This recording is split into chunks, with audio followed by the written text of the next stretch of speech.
My brother toasted my wedding, then admitted he slept with my fiancée. Everyone laughed, except me. She said you were always working, that she felt unseen. They thought I'd forgive them, but they didn't know I invited his boss's daughter to dinner. She dropped the receipts. I dropped them both, and neither of them saw what I had planned next. My brother stood up at my wedding reception and accidentally revealed he'd been sleeping with my fiancée for months. Everyone laughed, except me. The sound of a fork tapping a champagne glass usually means it's time for something sweet, something sentimental. A toast, a speech, maybe a cringy story from childhood followed by a joke about marriage and love. That's what I expected when my brother stood up, grinning like an idiot with his tie halfway loosened and his eyes just glassy enough to be dangerous. But instead of warmth or laughter, what I got was a moment that would split my life in half. He cleared his throat and lifted his glass. To the man I've looked up to since we were kids, he said, nodding at me.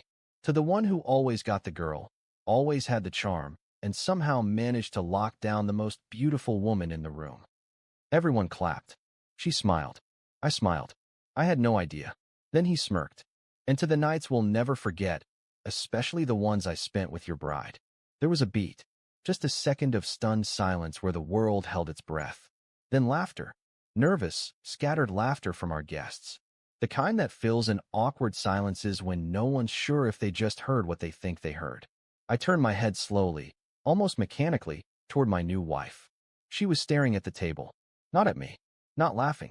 Just frozen. My chest went tight.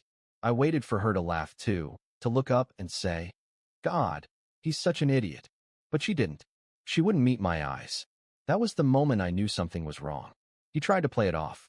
Kidding, kidding, he said quickly, raising both hands. Bad joke, I know. Just a little too much champagne. The crowd murmured and chuckled.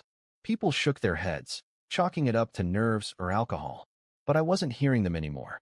All I could hear was the blood rushing through my ears. I stood up and walked out. Not in a dramatic, stomping exit. Just walked. Straight out the reception hall and into the service hallway behind the kitchen. Cold air hit my face. I leaned against the wall, trying to breathe, trying to make sense of what just happened. Was it a joke? A cruel, idiotic joke? I didn't even hear her footsteps until she was already beside me. She didn't say my name. She didn't reach out. She just stood there, arms folded, like she was waiting for me to speak first. I turned to her. Was that a joke? Silence. I looked her dead in the eye. Tell me it was a joke. Still nothing. Then her shoulders slumped. She closed her eyes like she was bracing for impact, and that was all the answer I needed. How long? I asked, my voice low. She whispered, a few months. A few months.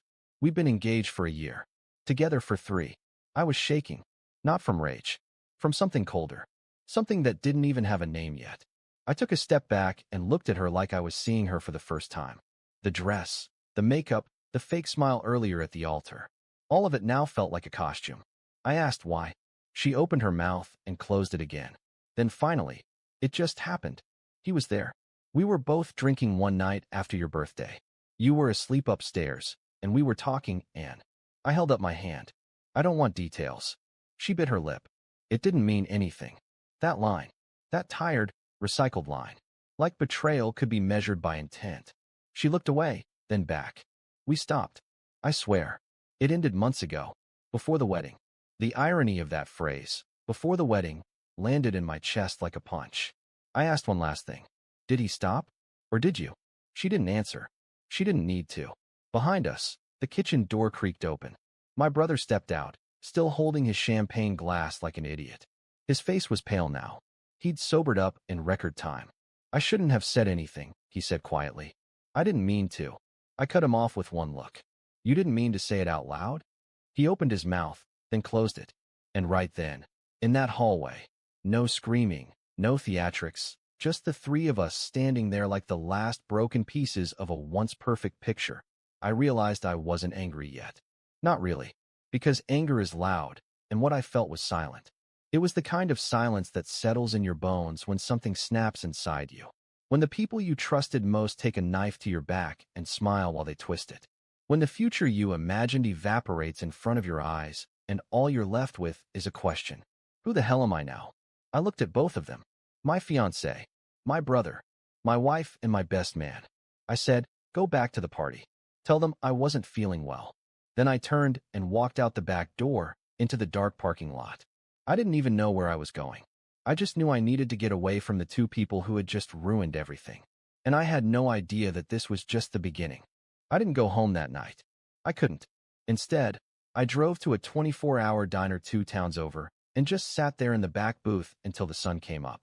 I don't remember what I ordered. Maybe coffee. Maybe nothing.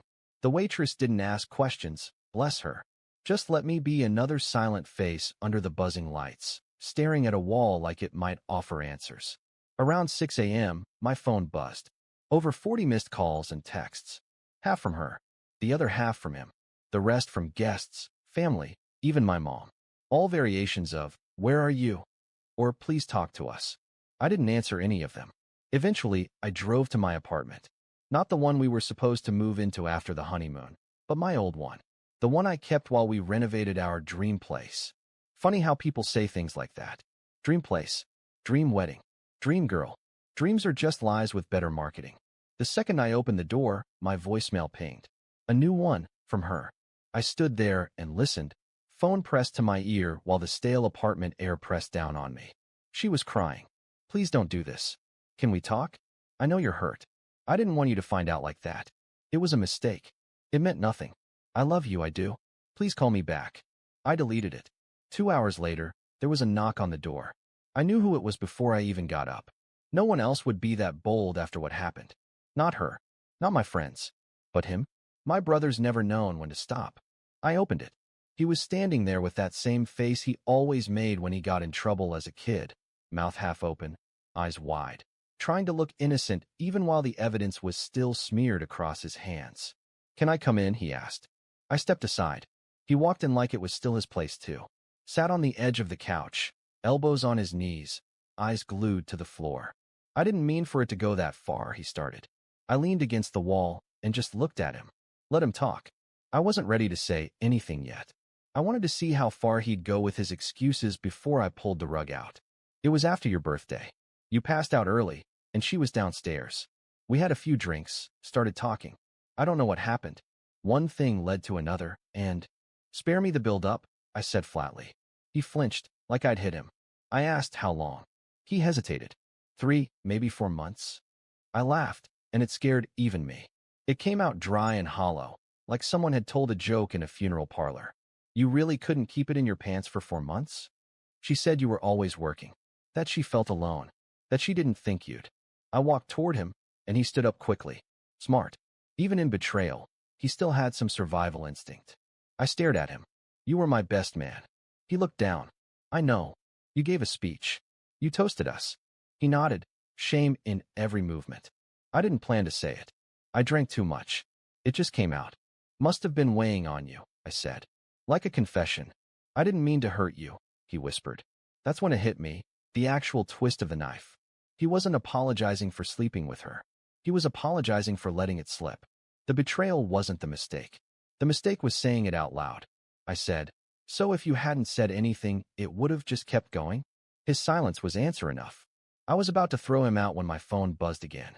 A text. From her. "Can you meet me? Please. Just to talk."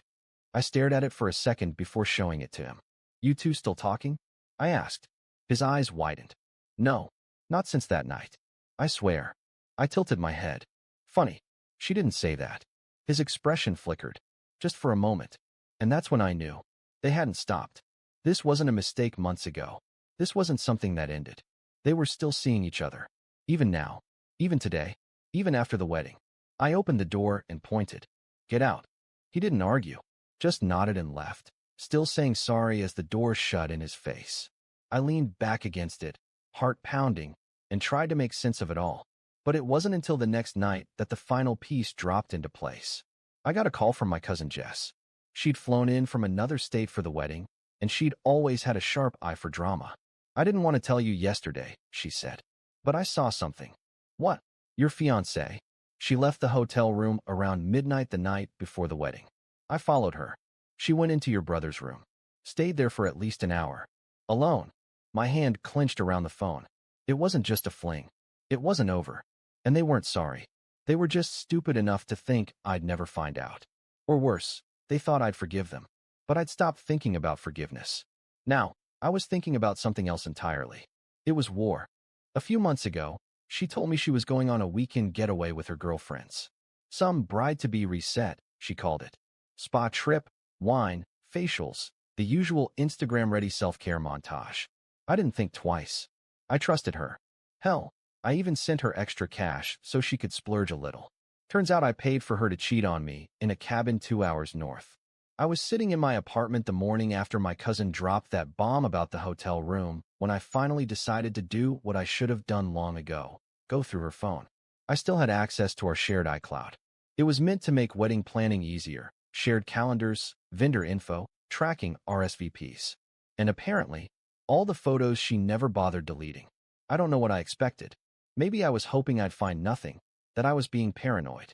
But no, they were there. Dozens of them. Her, in a hot tub, champagne glass in hand, candles lit behind her. At first, you couldn't see him. Just her smiling at the camera like everything was fine. Then one video played automatically, and there he was. Off-screen at first. His voice, clear as day. "Babe, turn around. You've got something on your shoulder." And she giggled. She giggled. I paused the video. My heart didn't sink. It dropped straight into the floor. I kept going. One by one, photos loaded. Him lying on the couch behind her. His jacket in the corner. His stupid beat-up sneakers by the fireplace. Same ones he wore the night of our engagement party. The timeline was perfect. She told me she was with her college girls. Meanwhile, she was with him. The guy who used to sleep in bunk beds next to me when we were kids. The guy who swore he always had my back. The worst part? I remembered that weekend. I called her. Twice. Left a voicemail. Just checking in, saying I hoped she was relaxing. She didn't pick up either time. Texted later. "Sorry babe, spa day. Phone's off. Love you." Now I knew what kind of spa it was. I felt physically sick. I don't mean metaphorically. I had to rush to the bathroom and empty whatever was left of the diner food from yesterday. When I came back out, phone still in hand, I realized there was more. Old texts. Backups. She hadn't changed her password since the iCloud sync started. So I dove in. And it wasn't just him. There were messages from another guy. Shorter thread, older, but still there. Flirty. Secretive. Around the time we had our first major fight, back when I worked night shifts to pay off some of her student loans while she went back to school. The messages were vague, mostly about sneaking around and missing last time. I thought we were just going through a rough patch. Turns out she was patching it with someone else's attention. I sat on the edge of the bed, staring at the wall, wondering how long I'd been the fool in my own story. Then my phone buzzed again. Another text from her. "Please, just meet me. One conversation. That's all I'm asking." I almost threw the phone across the room. But then, I stopped. Something clicked. A calmness I hadn't felt in days settled over me. "You want a conversation? Fine. Let's have one. But on my terms." I texted back. "Tomorrow, 7 p.m. The place we got engaged." She replied in seconds. "I'll be there." Of course she would. She still thought this was salvageable, that a few tears and twisted words would glue everything back together. But I had a different plan. I called my lawyer. No threats. No lawsuits. Just preparation. Then I called someone else. Someone I hadn't spoken to in years. My older cousin Nathan. Bit of a black sheep. Worked in private security. Quiet guy, but sharp. Real sharp. I told him everything. There was a pause. Then he said, "You want to find out everything? The whole thing, not just what she gave you?" "Yes. I'll call you back." That night, I didn't sleep. I stared at the ceiling in the dark, feeling everything and nothing at the same time. She thought this was just about forgiveness. About patching things up. She had no idea I was done trying to salvage anything. Tomorrow, I was going to look her in the eyes and start pulling every single thread. Because if she wanted to keep secrets, she should have picked someone who wasn't better at uncovering them. The place we got engaged was a little restaurant just outside the city. Classy but not pretentious. It had a rooftop patio with string lights and soft jazz playing in the background. She loved it. Said it made her feel like she was in a movie. That night I proposed. She cried when I knelt down. Hugged me so hard I thought I'd fall over. Told me I made her feel safe.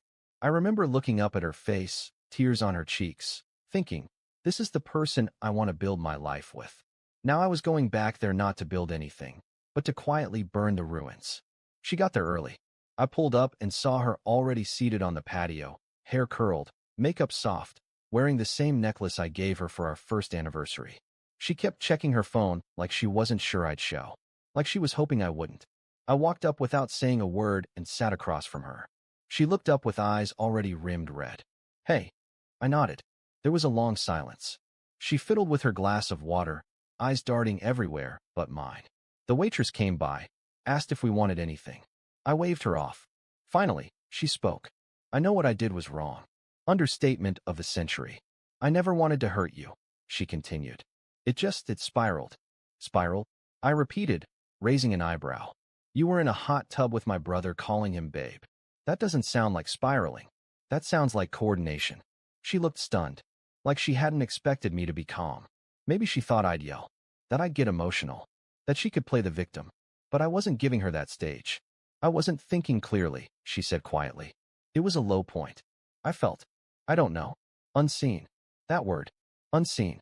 She used it before, back when I was working back-to-back shifts trying to save money for our future.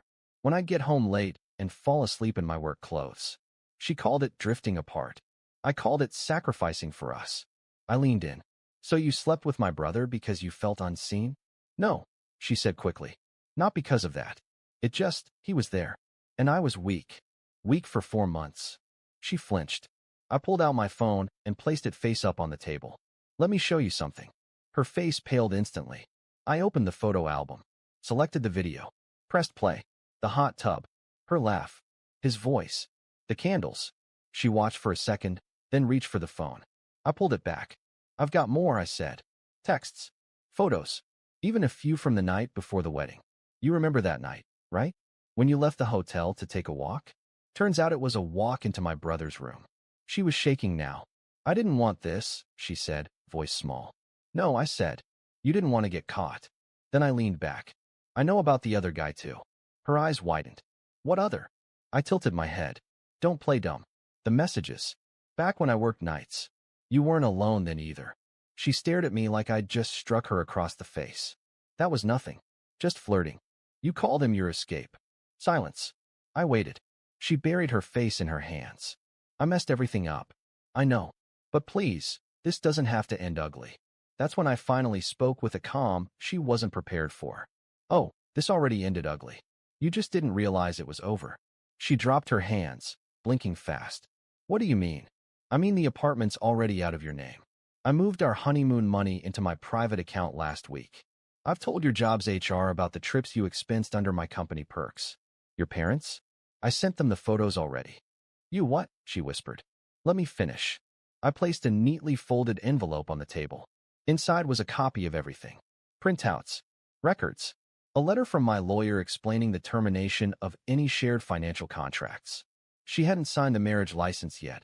We were going to do it the Monday after the wedding at City Hall. Lucky you, I said. You're not legally my wife.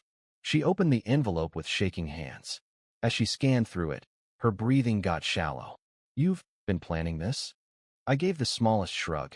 Let's just say I stopped reacting and started preparing. That's when she tried to pivot. You still love me. I know you do. I stared at her. Love? I don't even recognize you. She looked around, maybe for support, maybe for a miracle. All she found was the waitress returning with the check. I paid for both. She didn't even try to stop me when I got up.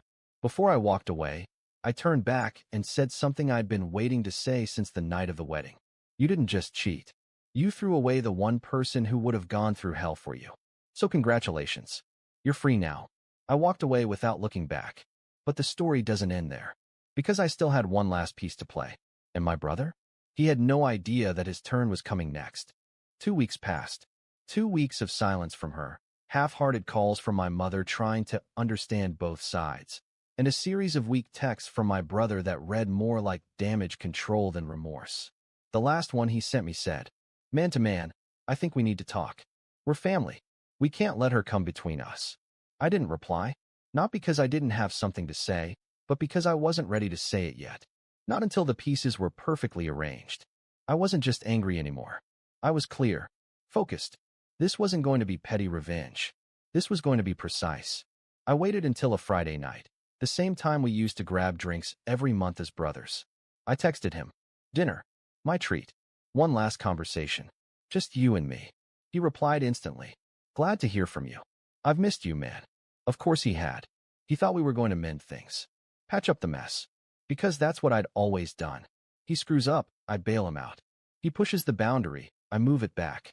I made excuses for him our whole lives. That's how he learned to mistake my silence for forgiveness. This time, I chose a quiet Italian place near the waterfront. Cozy, dim lighting, linen napkins. The kind of place that looked like it whispered secrets. I got there early, gave the waiter a name, told him I'd be joined by 3 people. He looked confused, but nodded. I tipped him before the food even came out, just to make sure we weren't disturbed. My brother showed up 5 minutes late, dressed like he was going to a casual date. Button-down shirt, no tie, stupid confident smirk. Glad you came, he said, clapping me on the shoulder. I nodded and motioned to the table. Let's sit. He started talking immediately, like nothing happened. Like we were just going to skip over the fact that he destroyed my relationship and humiliated me in front of 150 people on what was supposed to be the happiest day of my life. I just want to say, he started, I know I messed up, but I've been thinking about how we can move forward. I think if we just... I cut him off. We'll get to that. He blinked. Okay. We ordered. Or rather, I did. He barely looked at the menu, too busy watching me for signs of forgiveness. He was like a gambler trying to guess the next card.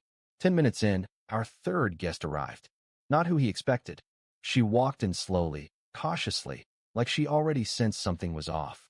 Mid-30s, sharp eyes, dark red lipstick, business suit. She wasn't flashy, but she had a presence. The kind that made the whole restaurant glance her way for a second. She stopped when she saw our table. My brother's face went pale. Rachel, he said. Rachel didn't look at him. She looked at me. You're the one who emailed me. I nodded. Thanks for coming. She sat down across from him, folding her hands. My brother stammered. What the hell is this? Rachel, I said calmly, is the fiancée of James, the guy you've been texting for months. His mouth opened, closed, then opened again. Rachel pulled out her phone and placed it on the table. Open messages. His number. His words. Flirtation. Plans. Explicit pictures. I leaned in. She reached out to me after you sent one of those messages last week. You used the same lazy nickname. Angel. Real original. He looked like he'd been hit with a brick. I didn't. I wasn't serious with her, he muttered. Rachel raised an eyebrow. You told me you loved me 2 nights ago. He froze. I kept going. Turns out he's not just a liar, I said. He's consistent. And careless. And guess who James is? Rachel answered for me. My brother. My brother blinked again. And who does James work for? I asked. She smiled coldly. Our father. My brother went sheet white. Oh, I said, feigning realization. You didn't know she was the boss's daughter? He couldn't speak. Not a word. I leaned back. You didn't just wreck my engagement. You wrecked your own shot at a future. You played with fire in 3 different directions, and now you're surprised you got burned. Rachel stood up, tossed a manila envelope onto the table. Here's everything. Send it to HR already. Expect your job to vanish by Monday. She left without another word. I didn't move, just watched him slowly unravel in the seat across from me. He looked like a kid again. Cornered. Exposed. You set me up, he said weakly. No, I said. You did that all on your own. I just made sure the right people were watching this time. He ran his hands over his face. I thought we were brothers. I stood up. We were. But brothers don't sleep with each other's fiancés. And they definitely don't do it again after they've been caught. He tried to say something else, but I was already walking away. This time, I didn't look back. Because there was nothing behind me worth saving. People think revenge is loud. They picture screaming matches, social media exposés, fists through drywall. But the best revenge? It's quiet. Surgical. It doesn't look like revenge at all, until it's over, and they realize they're standing in the ruins they've built themselves. After that dinner, I didn't hear from my brother again. He didn't show up to our parents' next family gathering. Didn't answer my mom's calls. I knew why. Word travels fast when you lose your job for sleeping with the boss's daughter behind his back. And Rachel didn't just stop at getting him fired. She made sure James knew exactly why his future brother-in-law got booted. I heard James showed up to his apartment with a baseball bat. Can't say I felt bad. As for her, my almost wife, she sent a single message after the dinner. You didn't have to destroy everything. We could have fixed this. I stared at that text for a while. Not because I was tempted to respond, but because I was amazed. Even after everything, she still thought this was salvageable. She still thought she had something to offer. But I didn't reply. I never would again. That chapter was done, and I wasn't going to hand her another pen. 2 months passed. I got a new apartment. Smaller, quieter, further away from downtown. Gave up the dream home we were building together. Sold my half back to the developer. Took a hit, sure, but peace is worth more than square footage. I started going on walks again. Got back to the gym. Started sleeping. Like, really sleeping, without anxiety clawing at my chest in the dark. I went to therapy, not because I thought I was broken, but because I wanted to understand why I let myself be blind for so long. Why I made room for people who treated me like an option. Why I let loyalty make me stupid. Turns out, there's a word for it. Boundaries. I didn't have them. But now, I've got walls you can't climb unless I lower the rope. One day, I ran into her by accident, at the grocery store of all places. She looked different. Hollow maybe. Worn down in a way that concealer and fake smiles couldn't cover. She tried to start small talk. I didn't. She said she was trying to heal. I said good. Try harder. Then I walked away. She still thinks I walked out because of her mistake. She'll never understand that it wasn't just the betrayal that ended things. It was the realization that I deserved better than someone who needed multiple chances to respect me. My brother, last I heard, moved in with a friend. No job. No Rachel. My mom's still trying to fix things between us, but I'm done being the one who's expected to forgive just because we share blood. I don't hate him. I just don't recognize him anymore. And I don't need to. I've rebuilt my circle. Smaller. Stronger. People who show up when it matters. People who don't flinch at honesty. People who know the value of trust. A friend asked me the other day if I was bitter. I told him no. I'm clean. And sometimes cleaning house means taking out trash you didn't know was rotting. He laughed, said I should put that on a t-shirt. But I meant it. Because in the end, it wasn't a revenge story. It was an extraction. I cut out the rot, and now I can breathe again. That's the real happy ending. Not getting back at them, just being free of them.